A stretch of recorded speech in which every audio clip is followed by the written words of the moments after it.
ठीक है, और मैंने इनको बनाया मैनेजर, ठीक है, ये मेरे मैनेजर हैं और ये एम्प्लॉई हैं। अब मैंने जो काम कहना है वो किसको कहना है? मैनेजर को, क्योंकि वो मैनेज करेगा ना अपने आप। अब मैनेजर का काम किसको कहना है? एम्प्लॉय को, कर्मचारियों को, ठीक है। ये क्या है? प्रोसीजर। परमेश्वर जो हूँ मैं इसके जीवन में काम करूंगा, डायरेक्ट भी बताऊंगा। कैसे? वचन के जरिए जब ये पढ़ रही होगी, कैसे जब ये सो रही होगी मैं इसे सपना दूंगा, समझ आ रहा है? कैसे जब ये आंखें बंद नहीं करेगी तो मैं इसे दर्शन दूंगा। अब ये तो था परमेश्वर, अगर इसका रिलेशन परमेश्वर के साथ बहुत गहरा और रोज रोज परमेश्वर से बात करना और सुनने वाला है। अगर इसका रिलेशन ऐसा नहीं है, कच्चा पक्का है, कभी चर्च जाना कभी ना जाना, बुरा नहीं मानना कि मुझे नहीं पता एम्प्लॉय काम करेंगे तो मुझे तुमसे बता, मुझे तुम्हारी सैलरी रुकेगी, ऐसे होता है ना, होता है ना ऐसे। तो फिर अब इनका क्या काम होगा? इनका काम होगा इन्हें गाइड करना, इनके पीछे पड़ जाना अच्छे से। अगर तो ये उसके अधीन होंगे तो ये मानेंगे और गवाही आएगी।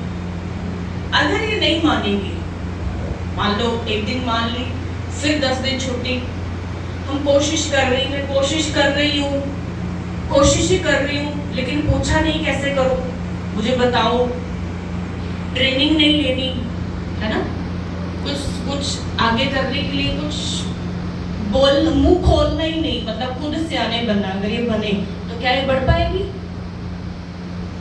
क्या इसको डायरेक्ट नौकरी दे दे और ट्रेनिंग ना दे, क्या ये सही काम करेगी? 6 महीने में आउट हो जाएगी, है ना। 6 महीने का एक टाइम पीरियड होता है कंपनी का। अगर तो आपने काम किया तो आप वैलिड हो, आपकी तनख्वाह बढ़ जाती है। 6 महीने में अपने जो है बॉस को खुश करना होता है, ऐसा ही है ना, समझ आ रहा है वचन?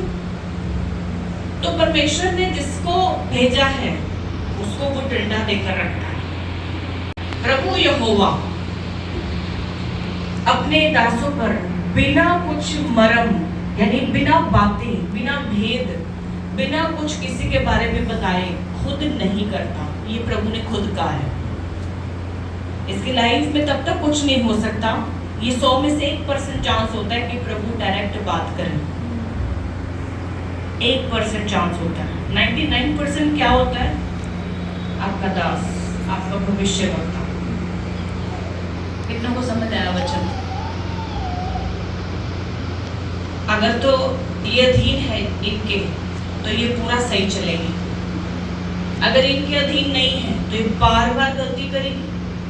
चलो गलती भी कर ली, माफी मांग ली, उठ गई फिर, लेकिन वो बार बार ऐसा हो रहा है तो फिर वो क्या बन जाएगा?